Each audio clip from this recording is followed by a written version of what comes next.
When your old career gives you lemons, throw in some ice, mix in some vodka, and call it a podcast. From the Mac of All Trades studio in Fairport, and driven by Victor Chrysler Dodge Jeep Ram, it's Billified, the Bill Moran Podcast.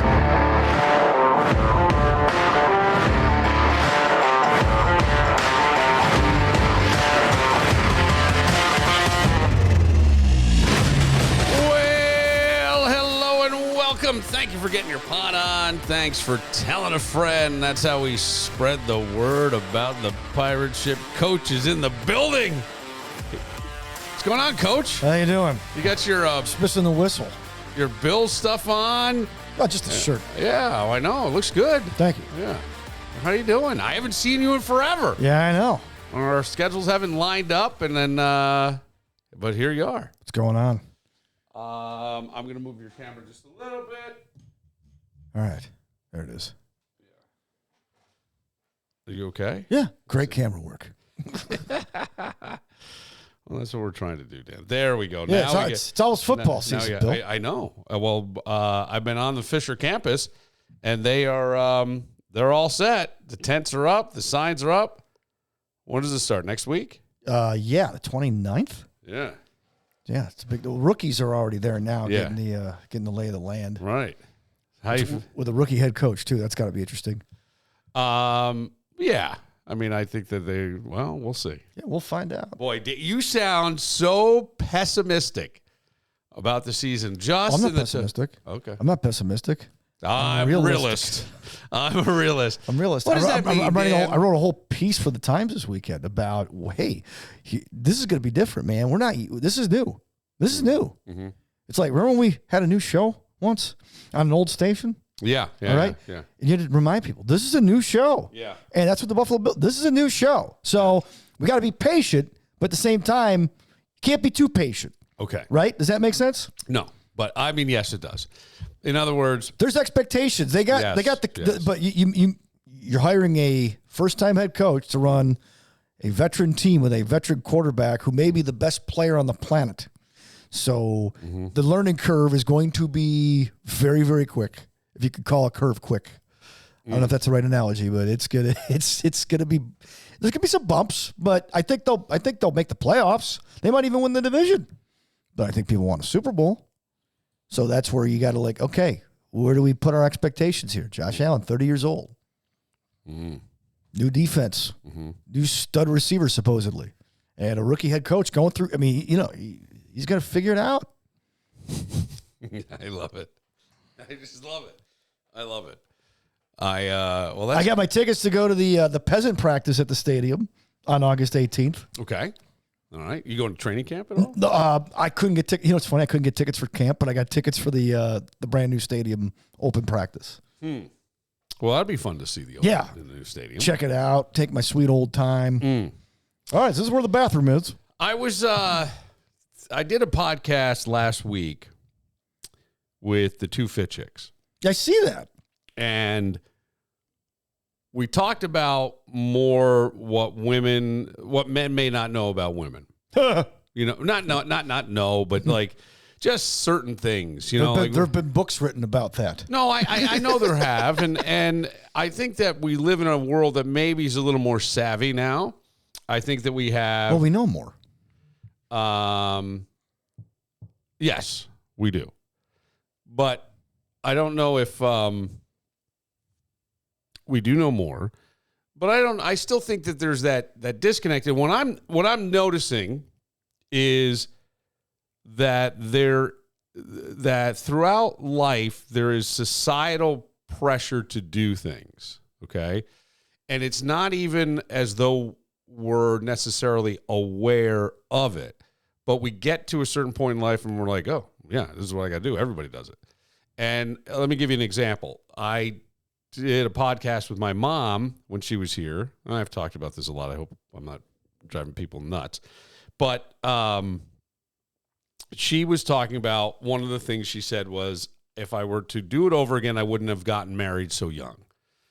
Now, which means no more animal. Well, potentially. Potentially no more animal. So she said at the time she graduated from Nazareth, most of her friends got married right away.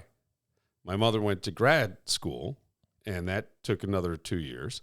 And so she was 24 when she got married and turned 25 later in the no, she was 24, so she got married in November. Yeah. So she had turned 25 before I was born. So the thing is that, like, but why? Well, because that's what everybody was doing. Right. You see what I'm saying? That was the zeitgeist. That was the thinking. And you graduated from whatever institution, high school or college. This is my thing. You got married. So I think that there was even a song out there.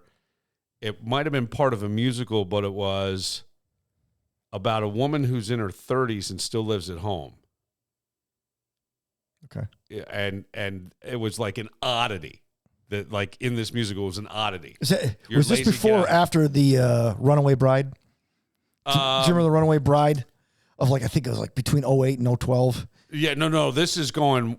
I'm going back to Lazy Mary, you better get up. She answered back, I am not able. Yes. Lazy Mary, you better get up. We need the sheets for the table. Yeah. Chanaluna met somebody, mamma mia, get out it out. How did you know this? Because I'm Italian. It's an Italian song. Okay. I didn't realize it was from a musical, though. I think it is. Yeah. And they sang it in The Godfather. My grandmother hated that song. Yeah, sure. But I thought it was about a woman who lived at home and was over 30. Yeah. Maybe I'm wrong. Maybe I'm conflating stories.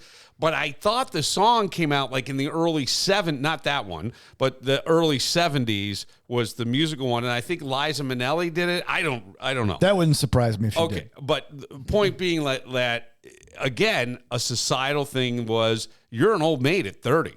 Yeah. If you're not married. Not the case today. No, probably shouldn't have ever been, but like 30 is like the new 18 in some cases. Yeah, some cases.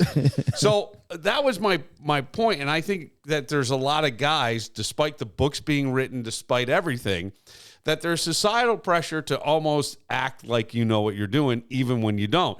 And there's a whole thing of like, I've always wanted to do this bit. I swear to God, and I think it's time. I just want to show up at a friend's house. And I want them to show me their toolbox.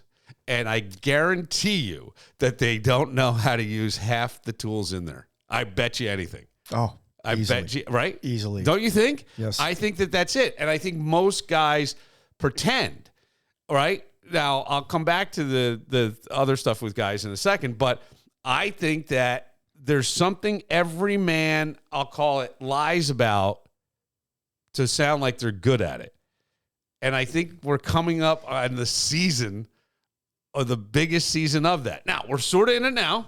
A lot of guys say they can grill. Yeah. A lot of guys say, hey, I get to grill. Well, the man who is the grill master is the man of the house, regardless of where it is. Right. If you're the one running the grill, even at your buddy's house, you are the top of the mountain. Yeah. Home improvement would be another one that I think that guys lie about.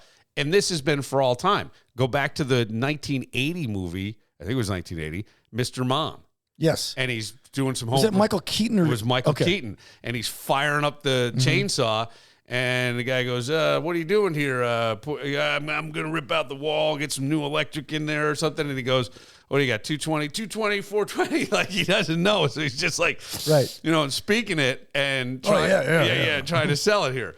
I think football season is that, especially fantasy football with guys, I think that is the season. And I think you're going to have a lot of guys who become blowhards and talking stuff. And who knows? Maybe they're right. Maybe they're wrong. Predictions.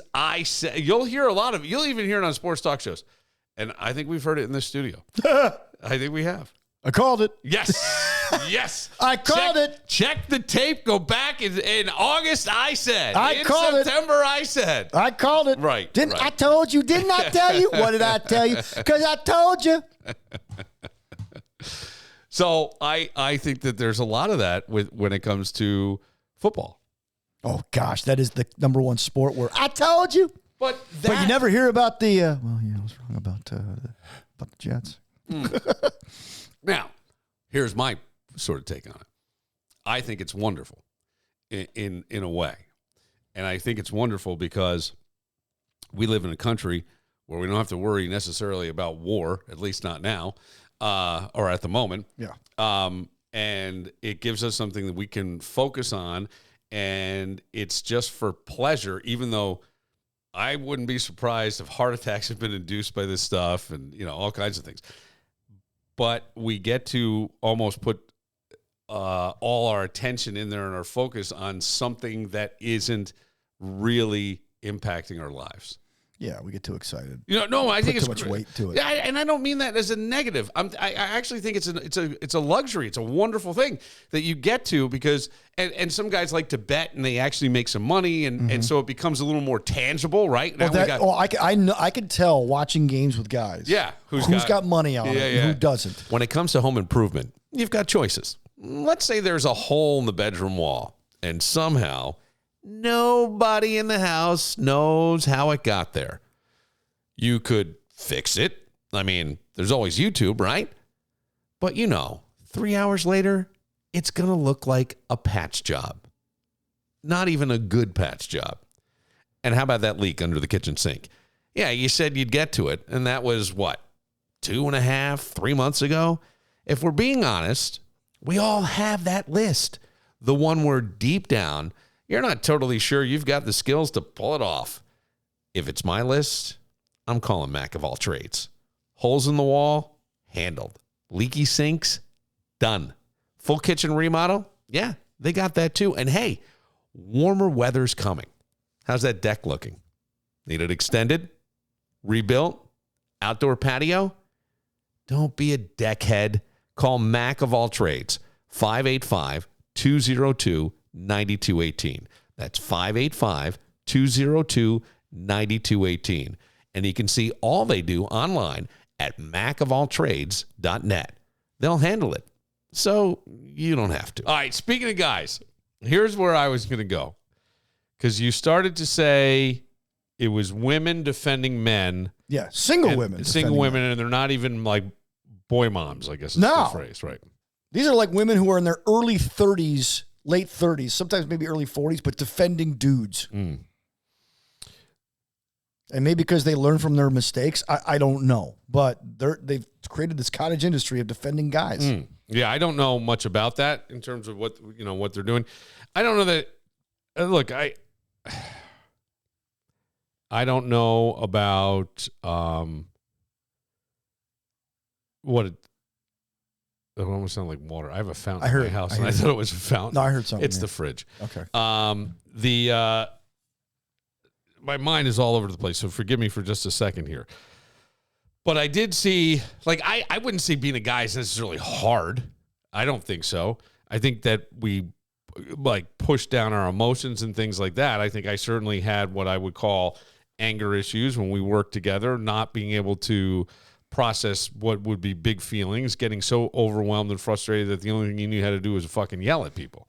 And to me, that's not how I want to be. It isn't at all. But I don't know where I was kind of going with that. Women helping men. Yeah. Defending men. Right. And processing emotions. Yeah. I don't know. I lost that train of thought now. That train just left the station. Was it the water? Yeah, it distracted me for a second, but only because I go, wait, I thought I have a fountain in my house, a little tiny little thing with a plant, and I have it running all the time, and it always sounds like someone's pissing in the corner.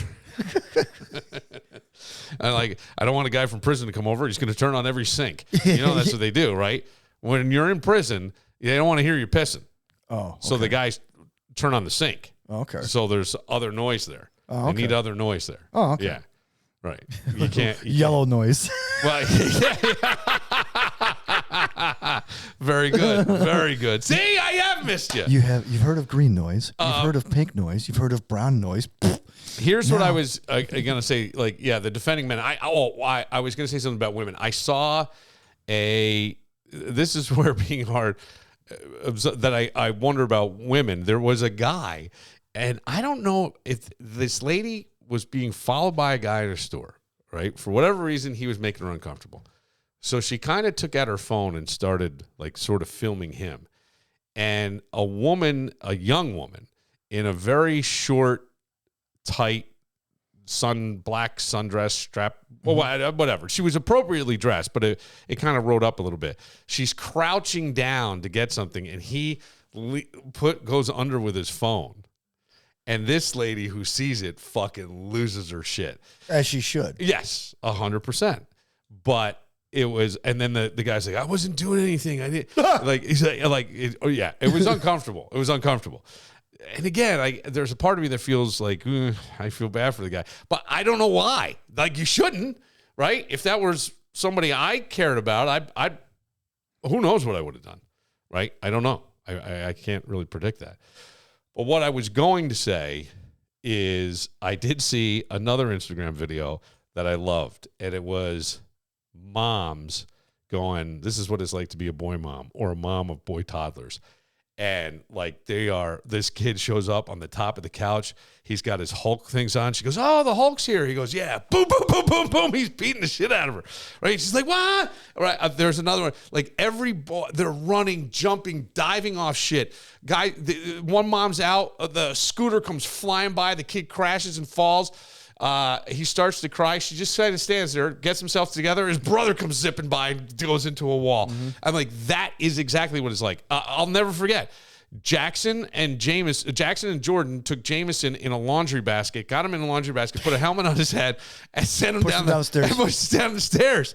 And I remember, like, my first reaction. Was it the basement stairs or was it the upstairs? They did it twice. I think they found the basement stairs because they were carpeted, would go a little faster for them. And they would be out of sight, out of mind. If they do it in the upstairs, you're going to see it or hear it. But I was in my office. Oh. So I pop out and I'm like, hey! I hear boom. And then, are you all right? Ah! And I'm like, right. So I thought it was funny. Family up the street, 5 kids, 4 of them boys. It was a girl, then twin boys, another boy, and another boy. I was friends with the youngest kid. You would go there. They didn't have exactly a laundry chute, but they had a trap door in the bottom of the bathroom that the kids used. So they would put their laundry in there, you would open that door, and it would land down in the washing machine if the lid was open. Otherwise, it was just piling on. Right. Okay. But that's innovative. Yeah, so that's what they had, okay? You would be in there. Oh, no. Taking a shit. Right. Or pissing. And they would pop up through the sink and try to scare the fuck out of you. I got to tell you, there must have been permanent piss stains all over. Right? But you didn't stop in your midstream. That is what it was like. And I loved it. I fucking loved it. I loved going there. They would hide behind things. They used to take paper wads with a rubber band, and they'd be hiding behind things, and they'd pop up, and boom. I remember one hitting like a paper cup or something, and now milk's all over the fucking rug. And this was every day. Every day. In the summertime, we would jump off the roof of the house. It was a ranch-style house. Mm-hmm. Into what I always refer to as a bottle cap pool. So, like, what are we talking? 4.5 feet? Yeah. 4 feet? Okay. We used to do that. Oh. Yeah. Then we thought it would be really funny because we knew his mom was at the kitchen sink and watching, but no one's telling us not to do it, that we would take our clothes off so she would just see our ass come streaking by, and then she got really bad. Then there was the hill in the winter. Well, out front, they had a big hill. We built huge jumps, and we would ski. They would ski. I think I sledded mostly, but you would go flying off that, like flipping around.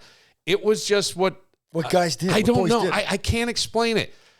And so you'll see where I'm going in a second. So then I have boys, and when they're very little, any toy they wanted, right, was available to them.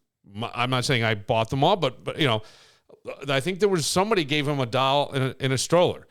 And I think they did it when we were having Jordan, who was 16 months younger than Jackson. And it was kind of to show Jackson, hey, here's, I was learning too. I don't know.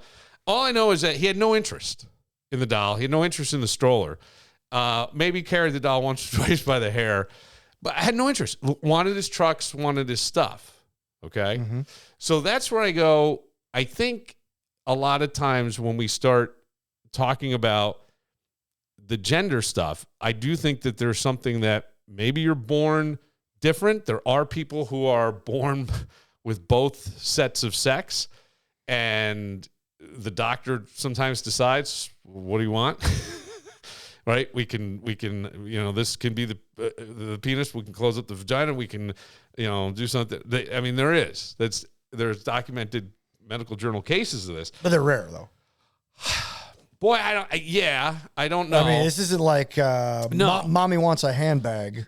So, hey, you're going to be a girl now. Yeah. So I can be cool. I don't know. Because I know people like that. Oh, well, that's terrible. Yeah.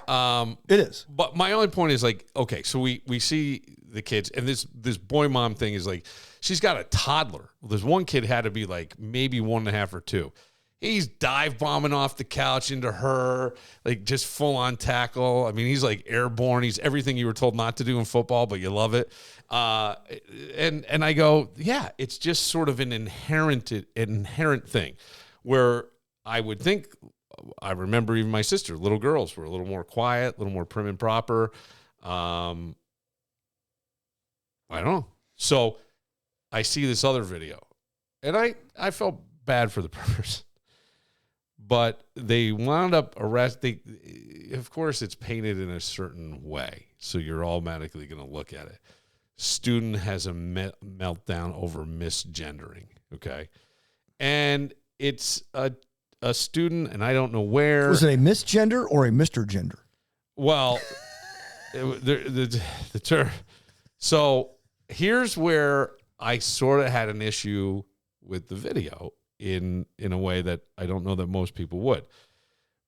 This person wanted to be identified as a woman or a girl and wanted to have the pronoun she applied to them. Okay. And some security guard at the school or Century or whatever says something and says he.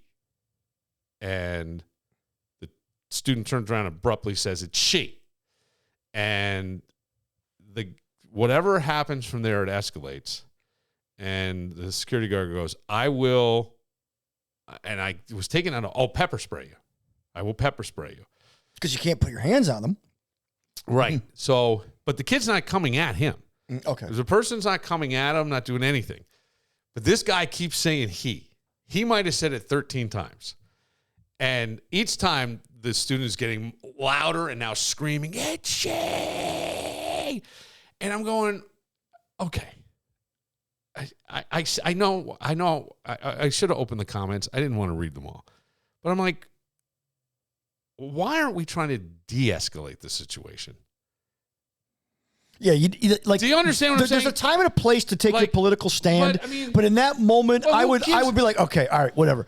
You want to call yourself a donkey? Go ahead. Hey, can I? What do you need? Okay.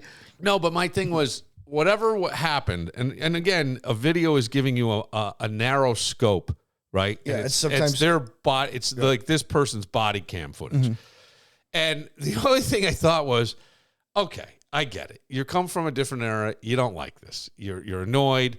The person is obviously born in a male body. That's how most of the world would see if they didn't know. And there's a wig and some other things, and it looks almost staged. Another somebody from the school comes out, automatically says to the kid, "Hey, what's going on?" Like you can see. I don't know if there's other possibly issues with this person, maybe spectrum, I don't know. But I'm like, well, I just go, I wonder if there's something wrong with me at times, because if you ask me, I go, I don't care, because it doesn't impact my life. And you have the right, the pursuit of happiness, right? It's in our Constitution. It's in our liberties. So I don't have a big deal with that. And if the kid just wants, so fucking say she. To me, like I can understand where the person who disagrees with this person's lifestyle comes from, because I'm with them. I'm right there with them. But in that moment, you're in society, you're in mixed company. All right, she. Well, and let's not escalate the situation. But even there, I'm not even gonna. I wouldn't even make this thing fine if that's what you want to be called. Well, yeah, no, I wouldn't be like. I just want you to know you're a dude. Now, Nancy, how can I help you? Right, that is not the time to make that political stand. I have made misgendering pronouns to people, and they've corrected me, and I just go, my bad, or not. I don't think I say my bad. I say, yep, I will do better. And that's it. I'm not going to. I'll be like, okay. And certainly not on purpose, but I don't have that same fever that, like you said, I'm with. I don't even have that. Why? What is wrong with me? Like, I don't have it. I don't care. I think in a lot of ways, I'm not going to lie, I've thought about this because, like, I've thought about conversations we've had on this show. And you and I are, like, a lot of cases, which I like and you like, on opposite ends of the spectrum. Yeah. Okay, because, like, contrast creates. Sure. It sucks when two people agree all the time. Yes. And I was on a show where, like, the host and I agreed on everything. And I'm like, oh, my gosh, like, how are we going to get some contrast here? Yeah. So I have to play devil's advocate. Let's say Rex Ryan. But it's inauthentic. Right. You know, with this situation, you know, somebody like you, Bill, I could see you are half hippie and half, I'll tear your head off. You know what I'm saying? Yeah, and I think a lot of the So I think the hippie side of you is like, who cares, man? Yeah. But I think it might be a devil's advocate hippie side, where, like, if you've seen somebody flip out, you kind of get a kick out of it, and then you're like, what's the deal, right? You know what I'm saying? Well, my only thing I think too is I'm older now, right? I have had what I'll say experience. Yes. And a lot of therapy. I will say that I'm a seasoned human. You never think you're going to need a personal injury attorney until you do. It's not something you plan for. You know, 1 minute you're just living your life. Next thing you know, you're dealing with an accident, an injury, missed work, and a whole lot of stress you didn't ask for. And here's the truth. Insurance companies, they've got a plan. They know exactly what they're doing. The question is, do you? That's why if it's me, I'm calling Connors and Ferris. They know the system, they know how to fight, and more importantly, they know how to take care of people when things get messy. You're not just a case file to them. They walk you through it step by step and make sure you're not getting pushed around when you're already down. So if life throws you one of those moments, don't try to figure it out alone. Call Connors and Ferris or visit connorsandferris.com. with offices in New York City, Syracuse, Rochester, and Buffalo. Because when it matters most, you want someone in your corner who actually knows how to win. Connors and Ferris. What can a guy do that instantly makes another guy respect him? Fix a tire. Yeah. I'll tell you what. Like, honestly, what makes a guy instantly respect another guy? I think when you walk into a room with a presence. Yeah. And I'm not talking about, like, the Affliction t-shirt and the chain. We know guys like that. I'm talking about you walk in and all of a sudden, oh, look who's here. Like, my father was one of those people. He walked into a room. He wasn't a guy who bragged about himself. He just walked in and everybody noticed. Butch is here. Hey, Butch, how are you? He was cool with everybody. But he's like, he just commanded the respect of people around him. Yeah, I guess. But I mean, that's not something that's an act. He's just showing up. Well, I think that there is a way to carry yourself. Yeah. Right? I think there's he carried himself like a man's man. And I think that there is, even when the two Fit Chicks were on, that I had them rank, I gave them 3. I said, put these in order, and which one is the bronze? Which one is third? And it was like confidence, emotional regulation, muscles. Okay. And they were like, muscles is the bronze. Yeah, it really is. And they're like, look, we like that. We prefer that. But who doesn't? But confidence, that's not cocky. And then emotional regulation, being able to be flexible and handle things. I tell you what, Joanne from the Two Fit Chicks really gives her a very recent relationship that ended and why it ended and what was going on. And I think it's a bit of a tutorial in there for guys. Yeah, it's a nice dynamic. Well, you guys are discussing the F word. We were on, when was this? I just saw it yesterday. Well, the C word. Last week, excuse me. Yeah, no, I saw the F word, fine. Oh, I said that. Yes. I said that fine is the most vile F word to come out of a woman's mouth. But having the two of them explain what it meant, yes. with the female translation of what fine means, I mean, like, that's along the lines of what we talked about last segment and segment 4 about women defending men. Yeah. Like having a translator, somebody explain these things. Right. So, like, there's a guy I know. His name is Gabe. He's my discipler at church. And this relationship is awesome. And he's one of these guys who commands respect just because nothing shocks him. Yeah. Nothing surprises him. He's got this very stoic, even-keeled. Like, I could tell him, I go, hey, you might want to pray for my neighbor. I think he's building nukes in his basement. And he goes, yeah, I know people like that. Yeah. I could come up with the most cockamamie. Yeah, I know people like that. Yeah. You know, and I'll be honest with you. Here's where that comes from. And he could give me a reason and go and investigate it. Oh, yeah, Gabe's right. Like, if you could just, like, if you're a guy who could solve another guy's problems, that commands respect. Yeah, but it does it always. If you become the oracle, I know, or the go-to. But there are times where, because I feel like it also can be emasculating. So how do you do it without being emasculating? That is true too. Right? Like me saying, I'm going to come over and look in your toolbox, and I guarantee that I'm going to say a minimum of 30%, maybe 40% of the tools in your box I have no idea how to use. Or use properly. What it's called. Right, or what it's called. And I'm confession time. Like, my wife has a toolbox and I don't. Okay. But most guys aren't comfortable with that. That was, look, on Archie Bunker. What was it? All in the Family. Yeah. There was a neighbor couple. She did the heavy work. He did the cooking and stuff. And they were certainly secure in their agenda and secure in who they were. Yeah. And that is the goal, I think, is to be secure. I don't know how to do it. I'm not going to pretend I do. But that's not how we live. Mm-hmm. So that's the thing. But what's something that, like, I guess another guy can do that immediately will get respect from other guys. Like, almost in the moment, like, I don't know if it's coming in and you're right. I mean, you could be heroic in a certain sense. That would be.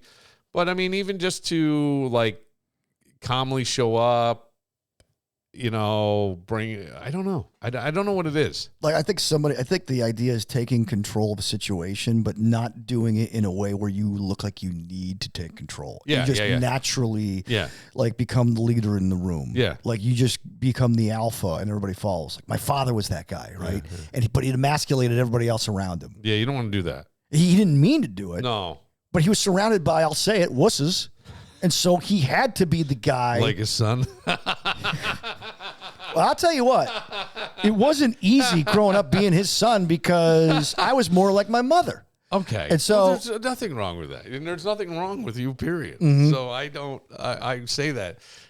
But I have to bust balls. No, I know. But there's different things. Like, there's things that my brother's better at than I am. But then when it comes to, like the family needs help. Like everything? I'm the guy. Yes. I'm the guy. Right. So everybody's got a different role or different expertise. Sure. It's like when that expertise comes out and you become the authority in a room for any situation, then I think that commands respect. I think a guy that can, I was thinking of a guy, I almost said his name and I won't, that I have great respect for, and I've seen him in situations. And he is married to somebody who is, I'll say, high profile in what she does, right, and respected, and has a lot of energy and flits about and is not an unattractive human.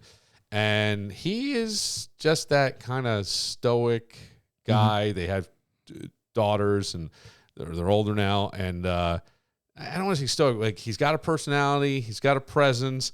But he sort of knows to, you know, let her have her moment. And I would also add into that emotional regulation in terms of even, like, drinking. Being able to handle, like, drinking or drugs of any kind, and just being able to handle that and not getting too sloppy, to me is a respectable thing. Like, you always want to, I'll tell you who's great, I think is another one that I just thought of it. And I will say his name. Mike Mack.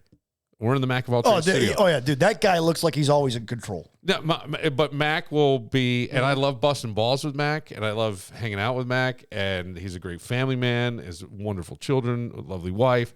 But I've never seen him sloppy. I've never seen him really lose control. I think that. Greg Connors is a guy like that. Greg Connors is a guy who, like, walks into a room, and he's not the tallest dude. No. He's not the biggest guy. No. But, like, you know when Greg is there. Not just because he's fucking doesn't shut up. No. Hey, everybody. Hey, the fucking Buffalo Bills. Today's my birthday. I live every day like it's yeah, right. But like, I mean, he is a guy that if you didn't know him, let somebody take this out of context. What I just said is what I'm saying. Oh, okay. Yeah, of course. No, what would be something that would instantly lose respect that a guy could do that would instantly lose respect? Sloppiness. I think we have the answer. Yeah. Control versus. I even think sloppiness. A guy who,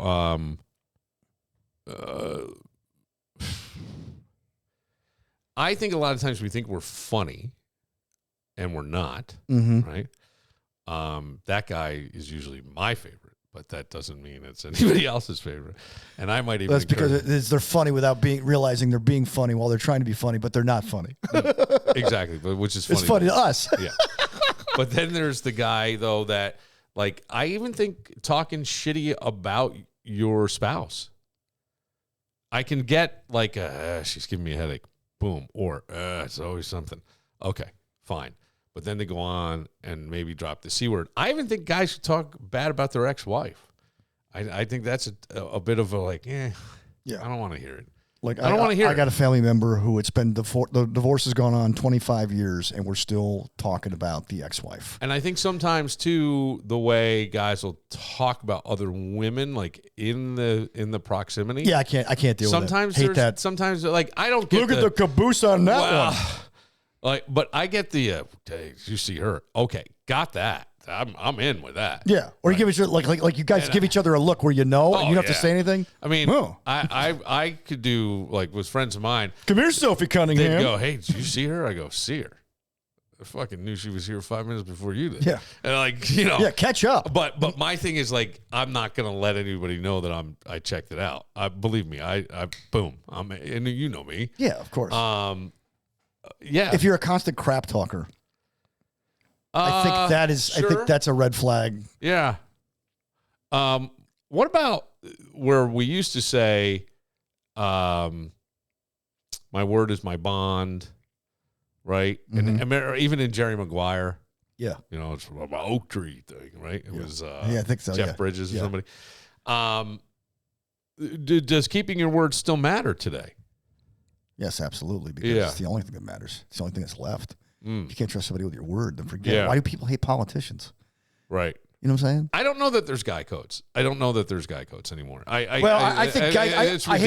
the term guy code. I do too. Or man codes, man cards, I hate that stuff. Yeah. Just be you. Be you. But don't let everybody else. But be confident in that. And I do think like learning to draw boundaries. Yes. Right. With yourself too. And not being able to being the way right. And I would apply that more to discipline. Right. Right. Yeah. And I would say, but boundaries with people and not allowing them to walk on you or manipulate you. I know there's a lot of times when you're starting in a career that you love, you're going to be trying to people please everybody. That's where you just get taken advantage of. And that's where I got taken advantage of. Yeah. I mean, I before I worked with you, I worked with a guy named Brad Davies. And Brad Davies and I were together for 3 hours a day for 5 years. And he and I would just talk about our issues. Yeah. So I figured every radio guy's like that. And, you know, we would do that. But, like, there'd be a point where, like, as soon as you leave the room, bro, that guy, for being a Christian, man, I don't know. What kind of Jesus he believing in? Because I'm not buying it. And you know what? He had every right to say that. All right. But I've grown up, Tommy. Yes, you have. Thank you for helping me grow a spine. Right. We used to say building. When are you going to grow spine? They were building Danny a spine. For Dan Barillo, ready for football season. Don't rush summer, though. No. Don't rush summer. Thank you. Football will be there when we're ready. Thank you. I'm Bill Moran. We'll see you next time. Seems they were looking for a Cadillac with Tennessee plates. You ever notice how people drive around with a garage full of junk while complaining they're broke? If you don't have any friends that do that, it might be you. How about that rusty grill? Maybe you got a pile of copper wire or a random chunk of metal that's been sitting behind the shed since the Clinton administration. Yeah, all of that is money. And that's where Premier Metal Recycling comes in. These guys know value, like real value, not internet math, actual cash value. Whether it's scrap steel, copper, brass, aluminum, Premier Metal will tell you what it's worth and put money in your hand. Honestly, it's one of the few places left where cleaning out your garage can actually pay off. They have 2 convenient locations, 909 West Linden Avenue in East Rochester and 11 Carnes Street in downtown Rochester. You can also check daily pricing and exactly what materials they're buying at premiermetalgroup.com. Or, if you're feeling friendly, give them a call directly at 585-436-4020. Premier Metal Recycling, because your junk pile might actually be your emergency fund.